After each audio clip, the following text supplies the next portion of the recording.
چجوری آنلاین شاپ‌های بزرگ تونستن این همه فالوور جذب کنن. سلام، حالتون چطوره؟ من علی ام، اینجا فروشنده شو. خیلی خوش اومدید. تو این ویدیو قراره جواب سوال خیلی از کسایی که میخوان آنلاین شاپ بزنن و نمیدونن چجوری باید توی اینستاگرام مشتری جذب کنن رو بهتون بگم با یه روش خیلی ساده، بدون تبلیغات و بدون یه هزاری هزینه. قراره بهتون بگم که چطوری اینستاگرامتون رو میلیونی بکنید. با من همراه باشید. مرحله اول، شما باید اول بدونید تو چه زمینه میخوای فعالیت بکنید. اگر مثلا میگم تو کار گوشی هستید یا تو کار لباس هستید، مثلا دقیقاً یه پیجی بزنید که عنوانش همین باشه، فروش لباس یا فروش موبایل یا هندزفری یا لوازم جانبی، هرچی. بعد از اینکه این کارو کردید و تمام کارا مثل عکس پروفایل، بیو، همه اینا رو نوشتید، باید یه مقدار پست بذارید اول. مثل یه فروشگاه لباس میمونه که درش بازه اما هیچ محصولی تو نداره، هیچ لباسی برای فروش نداره و مشتری وقتی میاد چیزی نمیبینه و میره. پس شما قبل از این که پیجتون رو باز بکنید و منتظر باشید بیاد شما رو فالو بکنن، اول کلا پیجتون رو ببندید. یه قفل داره، این قفله رو بزنید، تمامش کنید، بره، کسی نتونه بیاد کلا. وقتی پیجو بستید، شما نیاز دارید به 8 الی 10 تا پست اولیه برای اینکه وقتی پیجو باز کردید، وقتی کسی اومد پیجو دید، بدون شما توی چه زمینه‌ای فعالیت میکنید. پس پیجو ببندید، وقتی پیجو بستید شروع بکنید به پست گذاشتن. و اینم یه اصول داره. الگوریتم اینستاگرام این شکلیه که شما نمیتونید در روز 10 تا پست بذارید. فکر میکنه شما رباتید، برای همین شما رو بلاک میکنه و شما رو ساجست نمیکنه به قول معروف. پس باید چیکار کنید؟ شما بر اساس الگوریتم اینستاگرام باید برید جلو. یعنی روزی 2 تا پست میذارید.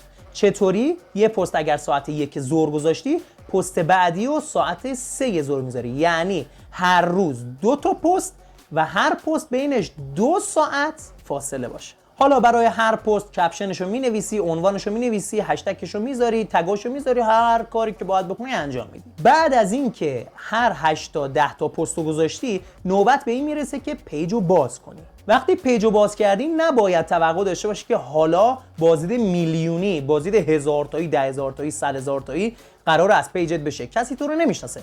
پس باید چیکار کنی؟ یه تبلیغات کاملا رایگان بدون یه هزاری هزینه انجام بدی. میری توی قسمت جستجوی اینستاگرام و اونجا سرچ میکنی هشتگ موبایل، هشتگ لباس، هشتگ پوشاک. توی هر زمینه‌ای که هستی هشتگشو مینویسی. وقتی این کارو کردی، یه مقدار هشتگ برات میاد. اونی که از همه بیشتر پست داره، مثلا 1 میلیون پست داره، 2 میلیون پست داره رو انتخاب میکنی. حالا یه عالمه پست برات اومده که میتونی روی هر کدوم که دوست داری کلیک بکنی و بری باشون تعامل انجام بدی. اونایی که دقیقاً در زمینه کاری تو هستن رو فالو میکنی، لایک میکنی و زیرشون یه کامنت میدی. حالا کامنت چه شکلی باید باشه؟ این دیگه بستگی به خلاقیت خودتون داره. یعنی میتونید ازش اول تشکر بکنید، بگید که مثلا آفرین، خیلی پست خوبی داشتی، ممنون بابت این آموزشت.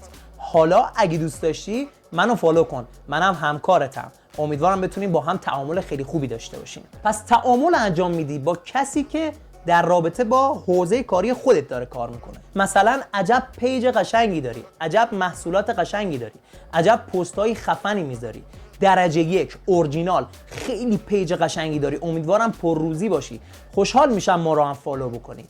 البته توی این نمونه تبلیغات شما باید یه سری قوانین رو بلد باشید. اگر خط قرمز یا خطوط قرمز اینستاگرام رو رد بکنید، اینستاگرام شما رو بلاک میکنه و یه پست جداگانه برای کلماتی که نباید توی اینستاگرام استفاده بکنید حتما میسازم، براتون میذارم. اما قانونی که باید رعایت بکنید اینه که شما لایک هاتون بیشتر از 60 تا لایک نباید در روز باشه.